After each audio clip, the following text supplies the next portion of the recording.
All right, in a tropical episode of Why Wait Till Sunday, I have a fellow Florida man on the line here. It's Richard Johnson of the amazing new podcast, or kind of new, Split Zone Duo. You can find that on Apple Podcasts, and it is a fantastic, hilarious, brilliant show where they just talk about not fantasy, college football pretty much every week, and it has become appointment listening for me. So we're going to hit the intro and then we'll get right into it with Richard Johnson. Hello and welcome to Why Wait Till Sunday. I'm your host, Alfred, and I am here with a very special guest tonight. This guy's got it all, everything you could ask for. Longhorn fans are excited about Bijan Robinson, number 5. This is a guy that comes in as the number 1 running back recruit in the country. Elite. Back to the ground with Robinson, who spins and then tries to bounce it. A stiff arm, another one as he rides it, keeps his balance. They're going to say step down. He's got tremendous upside. By Stevenson, a little bit of pressure as he launches it downfield. Touchdown, Sooners, the breakout freshman, Marvin Mims.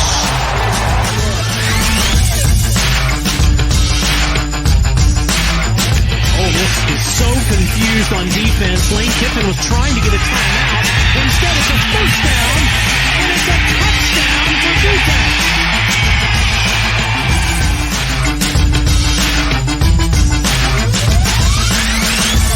He's my play of the week. Smash potential here. That's what I'm saying. The royalty of college football is in assembly at the Rose Bowl 2006.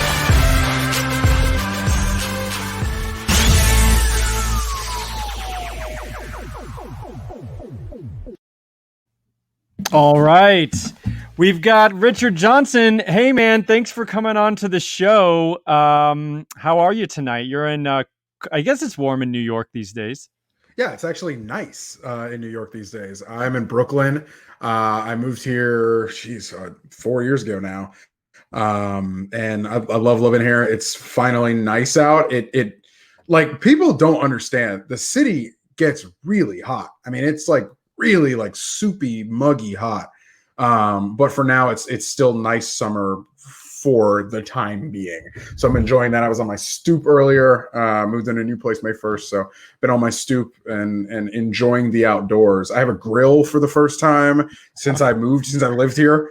So I'm grilling up a big old flank steak tomorrow for some friends. It's nice to have the summer and enjoy the off season before things kick up. Oh, absolutely. I mean, I love a good stoop sit myself as well. It's certainly in the concrete and, just all the buildings. I'm sure it gets just blistering down on the ground level for sure in the dead of summer. So that's interesting. You live in New York, because I never think of the Northeast as a college football hotbed. But it's not at all. Yeah, but you love college football. So, what draws you to the American version of college football so much that you love? Why is this the sport that you have latched onto the most, do you think? Well, I mean, honestly, like, it's home to me more than anything else. Like, I grew up in Gainesville, Florida. I went to Florida. I when I was in high school, Tim Tebow was winning Heismans and they were winning national championships. And that is sort of what I was weaned on. It's everything. And for me, college football reminds me of home more than anything else. And that's why I love it so much. That's why I gravitate towards it. When I moved up here a few years ago, I lived in Connecticut for a year before I lived here. And it was the first time I had ever lived outside of Gainesville. And, I was pretty homesick. And college football had sort of a renewed energy for me when I left Florida and started to venture out on my own. Like, New York City is funny because every big school sort of has its own bar. Like, Florida has its own bar. And when I have, a free Saturday or whatever, and I can get over there to watch a game, I try to. You see people who you went to school with who moved up here or whatever. But New York has interesting pockets of its own college football culture that I've always sort of enjoyed exploring a little bit. But Saturday is just another day here. Saturdays in the fall. And that is just not the way it was growing up. Saturdays were everything growing up. You planned everything around Saturdays in the fall. And now that I work in college sports, college football, it is nice to live in a place where it's not everything. Like I'm not missing out on anything because I have to be like the year that Florida won on the late Antonio Callaway touchdown against Tennessee. Like I was working. I was at my place down the street, down 22nd Street from the stadium. I could hear the stadium go nuts before it played on the TV, but I was working. So, you know what I mean? So that's sort of the difference. But now I live in a place where, I don't go to the grocery store and run into somebody's family and get asked about the Gators or get asked about Alabama or get asked about, whatever. It is a job, but it's a passion job. And so it's nice sort of to sort of embody that and live that out. Yeah, that's really good perspective, I think, because certainly, I mean, me growing up in the South as well, people don't even get married on Saturdays in between September. I actually got married on Florida, Tennessee. I just decided to put my wife first, but it was tough. I definitely got some crap about it. Fortunately, we weren't like in the best. I mean, it was like the end of like the Muschamp era, maybe, or something. I mean, it was like I honestly went through a tough spell. I was almost rooting for us to lose because I just wanted various coaches to get fired every single year. But I didn't think forward enough. Like now, I don't want to necessarily go on a vacation and celebrate the anniversary on Florida, Tennessee weekend. So. My wife's very understanding, though. She's not the biggest college football fan, but she gets it. So, so she lets me watch Florida, Tennessee, even if we're at a hotel on like some, vacation. So let me go back and watch Florida, Tennessee. So, I would love to get your thoughts on, we do on this pod, daily college football on Saturdays, and even when we get the Thursday night max slates and things like that, I'll be running out lineups and things like that. I'm a big stats guy. That's just how I digest the game. That's how I kind of see a lot of, potential and value when I'm looking at players and stuff. I did not play beyond, if you can tell by my week, I didn't play beyond like 9th grade. So, but you're an X's and O's guy. You're a scheme guy. The intimate details of stuff. So like, if you apply that at all to picking matchups, I mean, scheme is matchups week to week, things like that. How do you think that could help me if I understood that more, or help people who might be listening, like pick a lineup or pick certain players? What kind of schemes work well against others? If you can give us anything like that, or just how do you view the game through the X's and O's? Yeah, like last year, so Mississippi State last year comes out. Mike Leach, the head coach. They come out and they're running the air raid, yada, yada, yada. The LSU game notwithstanding, everybody played Mississippi State basically the same way. And they basically just started dropping 8 in coverage, because if you understand sort of what the air raid is and how the air raid operates, the pure uncut air raid that Mike Leach is one of the only coaches who still runs it this way. He doesn't believe in coverages. Like they tell you that. They're like, we don't believe in coverages. Like it doesn't matter what you do on defense, because our system is predicated on grabbing grass. Our receivers are going to run to grass. We're going to throw to grass. Now, all of that is predicated on 6 or 7 people being on the back end of coverage, right? That's sort of the premise behind it. Air raid people are like, yeah, blitz, hell yeah, we want you to blitz. Less people in the coverage distribution, more grass for us to grab. But what happens if you throw more people into the coverage distribution, 8, than they're used to? Well, if you condense the amount of grass, if there's less grass to grab and I can't block, which Mississippi State couldn't pass block for damn thing last year, then what? Because Mike is not going to run the ball ever. Yeah, he's just not going to do it. That's why Kylan Hill opted out. It's like, Lincoln Riley will run. A lot of the guys, Cliff Kingsbury will run. Dana will run a little bit. A lot of the guys who have gotten off of the air raid tree get out of Mike's system, Mike's clutches, and run the ball. Now, they don't run the ball a ton. They're not triple option, but they will run it if you're going to sit here and rush 3 and beg me to run the ball. So if you picked up on that right around like the Arkansas game last year, a couple games in last season, you picked up on that. You can make some hay with, I'm not a big daily fantasy guy, but if you're picking a defense or if you're, whatever, if you're picking defenders, like that is something that if you understand sort of the micro things that are happening within a season, you can pick up on it and you can look into it. It's something that can be of value. If you're that kind of person, if you are a guy who's, Georgia Tech was pretty hot in the beginning of the season. I think Jeff Sims is going to be pretty good, but God dog, he cannot hold on to the ball. I mean, he puts the ball in harm's way put the ball in harm's way a ton last season. So if you picked up on that, like, wow, Georgia Tech's throwing a lot of picks. That's one thing to pick up on. I think it was 1-to-1 pick interception or to pick touchdown. Touchdown interception. That is not going to get it done. Yeah, I gotta get it done. I did. I actually played Sims early because I knew about him as a recruit. I loved the dual threat, but then I did notice that. I noticed man, I love the rushing, but like he can't just keep a consistent drive going. He does make a lot of mistakes. Yeah, and if you're a guy like, okay, well, North Carolina hires Phil Longo. What does that system want to do? Well, they want to throw the ball all over the yard. So if you were early in the season, you sort of took a flyer on Carolina last year, or even the year before that, Mac's first year, then you're like, okay, you pick the right horse. You sort of have to. A big thing that I tell people with how they sort of evaluate their teams or looking at their teams is, coaches will tell you this: the biggest change in a team comes from week 1 to week 2, because none of these, nobody, like, you may think you know what you have in training camp or whatever. And if you play one of the Sisters of the Poor, FCS, like, okay, great, you're going to win the game, whatever. But like your team changes from week 1 to week 2. They go out week 1, roll the ball out, and for the first time actually see what they have. They don't really know what they have. It's 18 to 22 year olds, and you can script it as much as you want, but when the lights come on, things change.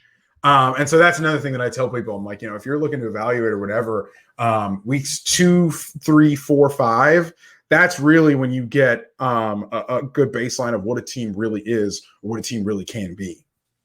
So glad that we get Bama in those first 5 weeks. I guess we'll find out what the Gators have. Yes. Yeah, we'll find out. If you're going to face Bama, I mean, you might as well face them with like almost a brand new offense. I guess. I don't even know if it'll matter though. Yeah, get them early. Get them early. Get them before things have gelled. That's the game plan. Maybe we can jump them. All right, I want to veer real quick because it sounds like you have an eye on Jeff Sims. I love Jeff Sims. I love Georgia Tech. I love what our former DC Jeff Collins is kind of building there. I love the vibe. I live in Atlanta now.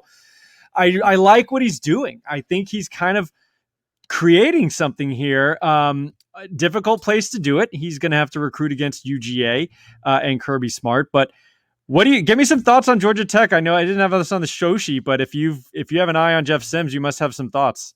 Yeah, I like what Georgia Tech is doing at the 30,000 foot level. Now look, it takes a little bit of time to rinse the option out of your program, out of your football team.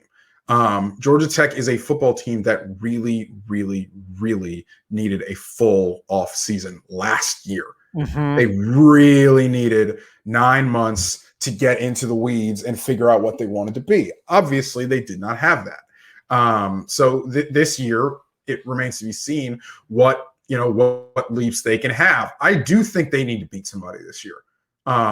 They need to beat somebody that makes you turn your head and say, well, okay. I think it can work.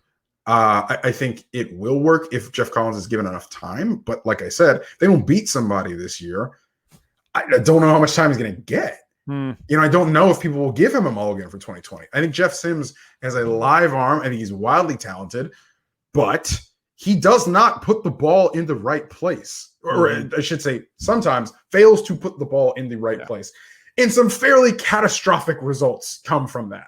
Sure. He's got to have better decision making. Got to be better with the football.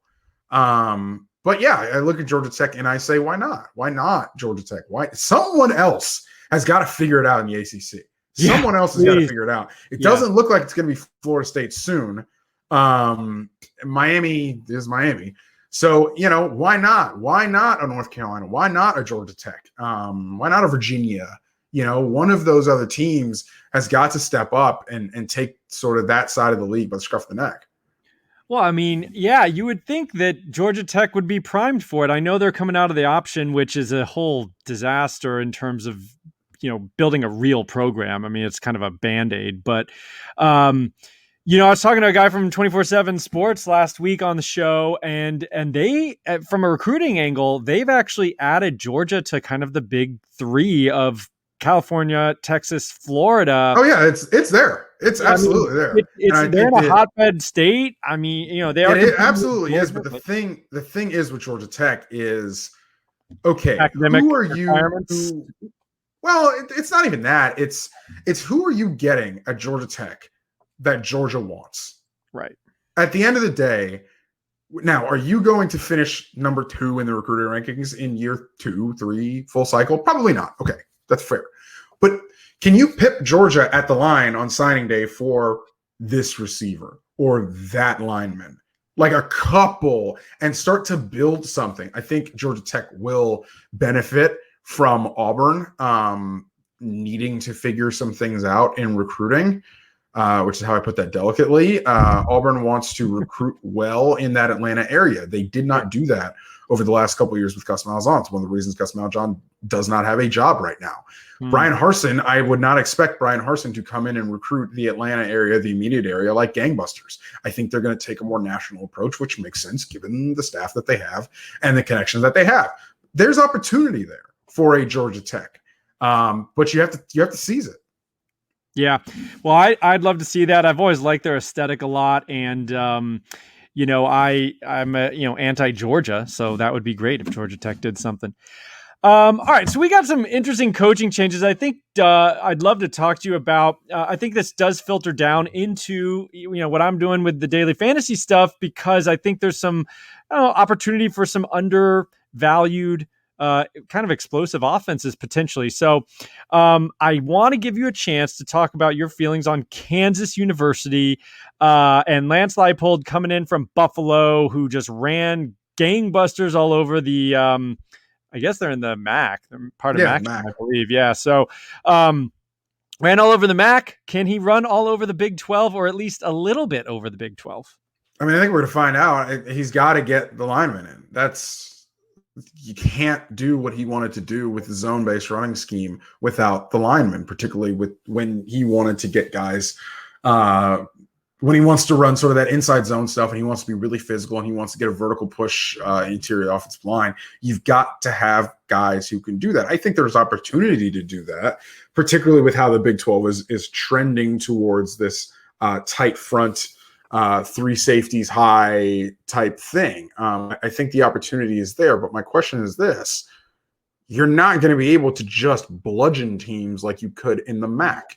It's a different deal. You're going to come up against 4, 5, 6 teams that before you kick a ball, they're just better than you, right? I mean, it's just at least 6. For God's sakes, you're Kansas. Yeah. So yes, it's going to take baby steps. It's going to take time. I think Lance Leipold's a really good football coach. Lance Leipold has won everywhere he's been. And at some point in time, you got to seed that good football coaches are good football coaches. And that's why I'm impressed by the fact that Kansas made the move. The Les Miles thing was what it was. It was an attempt at a splash that did not work. Now they did the thing that may not be the sexy thing, which is hiring the guy from Buffalo who, he didn't have a championship or a national championship to his credit or what have you, like Les Miles did. But he is a good football coach. So bank on that. Yeah. I mean, I was thinking about it today, thinking through, we were going to come on tonight, and I was like, I feel like I may be missing a coach in here somewhere, but Kansas has done taking a guy who's down on his luck, who maybe succeeded elsewhere, and bringing him in, trying to say, hey, this is a big name, but guys who may already suck, like Charlie Weiss, that was a complete debacle. He hadn't been good for years when they brought him in. Les Miles, kind of a similar thing, guy on the downswing of his career. I applaud them for going and getting, like you said, maybe unsexy, but a guy who's kind of ascending, and hopefully he can bring some of that energy. I know he brought over like every single player from Buffalo in the transfer portal or something too. So maybe he can keep some continuity there and do something interesting for Kansas. I would like to see that. All right. Really interesting. Hits home. The SEC has brought in the spread air raid, whatever you want to call it, Baylor offense from Josh Heupel.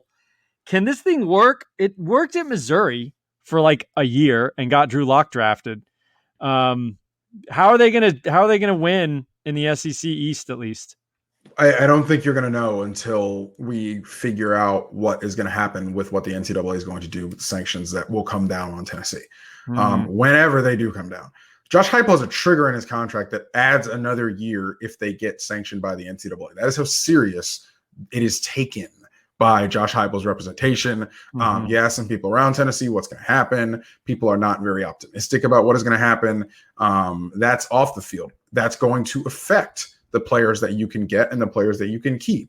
As far as what they're going to look like on the field, I mean, if Josh wants to do what Josh did at UCF, it is a very, very radical departure from what they've been doing in Tennessee the last couple of years. And I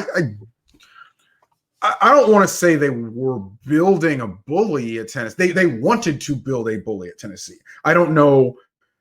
I don't think they got to a point where they were actually doing that or successfully. How many people can you bully with Jarrett Garantano at quarterback? Sure. But the intention was there. And when I say that to say, if the intention is there, you have a group of players on offense that are not necessarily suited to do what it is Josh Heupel wants to do. So yeah, I have a lot of questions about Tennessee. I do love Jalen Hyatt. I think he's a very fun talent, very, very fast kid who could do something interesting in the vertical game there, wide out. But I don't know if they have a quarterback who can get anybody the ball. I mean, Hendon Hooker is like basically a running back. So I don't know. And Bailey, it's weird that they haven't kind of just like said he's the quarterback. So I don't know what's going on in that depth chart. And then South Carolina brings in Shane Beamer, I believe, who was either quarterback's coach or assistant at Oklahoma. He wasn't their official OC. He was, no, he's a special teams coordinator and I think tight ends coach. And so what are we going to do? What are we going to see with Shane Beamer? What do you think that South Carolina offense is going to look like? Well, I think that the thing is with guys who are special teams coaches, I think special teams coaches are very interesting head coach candidates. I think that when you are a special teams coach, you understand a roster in a fundamentally different way than an offensive or defensive coordinator. You have to know what basically everybody on that team can do athletically, because you have to know who you want to use as punt gunner or kickoff coverage guy or returner or whatever. You have to understand the athletic skill sets of the players that you have in a fundamentally different way than other coaches on the staff. So through that, I think there is something to be said for a program development, talent development, and talent deployment by a guy who is a special teams coach. John Harbaugh in the NFL, special teams coach for a long time. Bill Belichick. There's a reason why Bill Belichick places such a premium on special teams. There's a reason why Urban Meyer places such a premium on special teams. Those are places where you can get unearthed gems that can help your football team get to the next level. Now, I don't know if Shane Beamer is that guy. Maybe he is, maybe he isn't. I think that's what we are going to see at a program like South Carolina. You have to unearth gems. The run of Clowney, Lattimore, Stephon Gilmore, Melvin Ingram, those guys are not walking through that door anymore. Not only was it a pretty generational run of talent produced by the state of South Carolina, Clemson sucked when they got those guys. So there's a couple different things. The state of play is fundamentally different in 2021 than it was in 2011. So Shane Beamer's going to have to contend with that. But yeah, I think it's interesting. I think they're an interesting study in the SEC East of what could be done, what can be done when you look outside the box for slightly outside the box for a head coaching candidate. Yeah, I really like that. I know you brought up, John Harbaugh in Baltimore. I really like that idea of the special teams coach as a head coach, because I think it's nice to be that overseer, kind of looking at the whole thing, not focused. We always just think like, oh, he's a great OC, he's going to be a great head coach, but no, maybe he's a good OC. Like, I think that special team coach has a little bit more of that CEO mentality, possibly, and then that's good for you as a head coach as well. The college football game that you love so much, that I love so much, I feel like we're at a very interesting and potentially explosive point of growth. There's a lot coming down the line. Of course, most recently, we're hearing about this 12-team playoff. 2 weeks from now, the NLI kind of starts July 1, and there's some interesting things that are happening with that already. And then, of course, my personal favorite, we get to play the EA Sports video game, hopefully in a year or two. How will all this affect college football popularity, maybe in the Northeast, maybe in a more national way instead of such a regional way? Do you think the stars are stars, Trevor Lawrence's, the next Trevor Lawrence, can they become known more nationally? And can this game actually take a step up, at least not to get to NFL level, but, trending in that way, I suppose? Yeah, I mean, to an extent, I think people may need to sort of live with the fact that the sport is what it is, and as far as being intensely regional. Mm-hmm. I don't think a 12-team playoff is going to give us a national champion that's out of the 20-odd programs that you can name off the top of your head who can probably win a national championship year in and year out.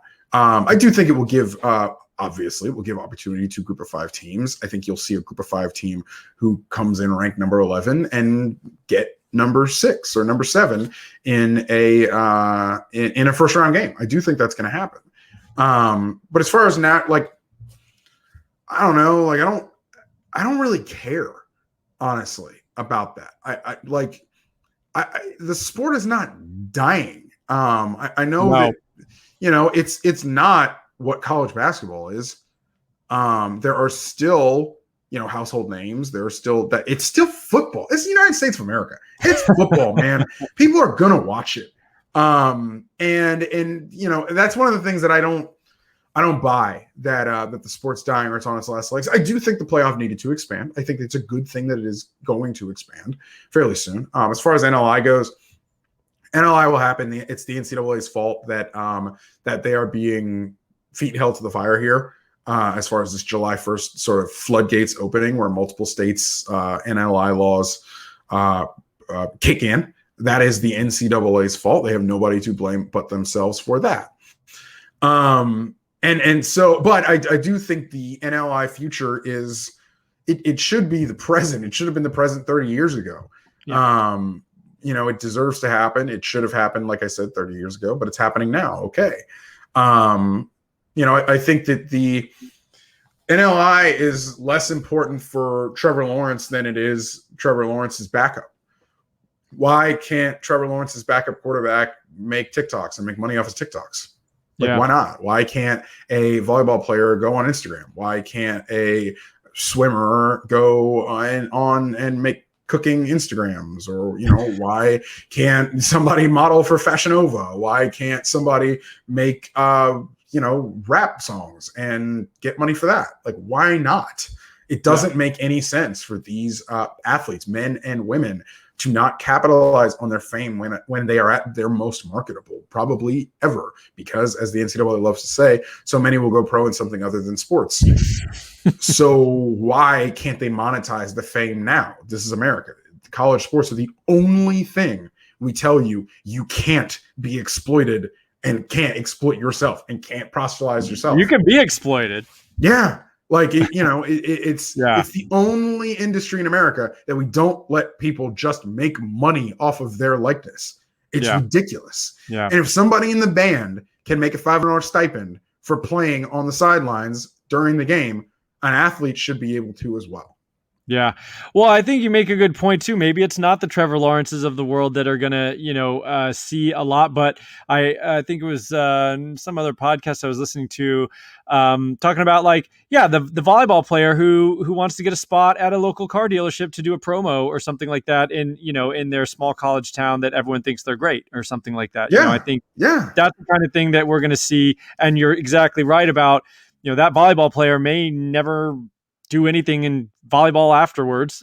She may go to dental school. Like, cool. Yeah. She'll be a productive member of society and a great dentist. But she's never going to have her, volleyball starting line. Yeah. You're never going to have that again. Yeah, that moment where you're even if a small town celebrity, but you should be able to use that. So I'm excited. I'm for it. And I didn't, I just focused so much on football, but I thought it was a great point that like a lot of these smaller, smaller sports that don't get the same pomp and circumstances as football can be affected by this in a good way, I hope. So well, we kind of hit the 30-minute mark. I don't like to keep my guests too long, but what else are you working on? I love the Split Zone Duo. Anybody who's listening to this podcast, you've got to subscribe to that one. Him and Alex Kirshner, sometimes Stephen Godfrey shows up, and it is a raucous good time. I love the way they think and see the game that we love to play fantasy, but they see it in such a nice narrative storytelling way. I love how they talk about the game. But what else are you doing other than Split Zone Duo?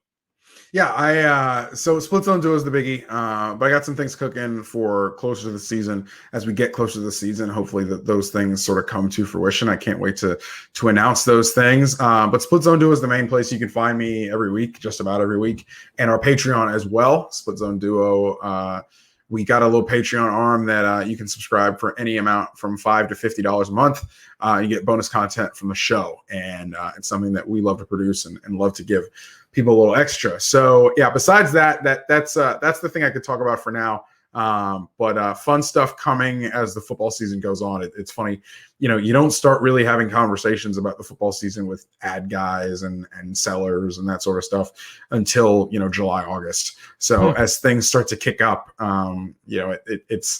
it's funny to sort of have things that are coming and things that you've sort of talked about loosely for the last few months and just sort of sitting on it and waiting on it to come to fruition so you can finally talk about it. Yeah, well, enjoy that grill for the next couple weeks before things really kick up. And at RJ Wrights, I believe. At RJ_Wrights, WRITES on Twitter as well. That's where you can find and follow me. him on Twitter. But yeah, man, thanks for coming on. And this was a blast. I love hearing your thoughts about this game. I think you and Alex, on that show, I just like how you see the game. It's a really unique brand of perspective. So appreciate it. And we'll see y'all next time.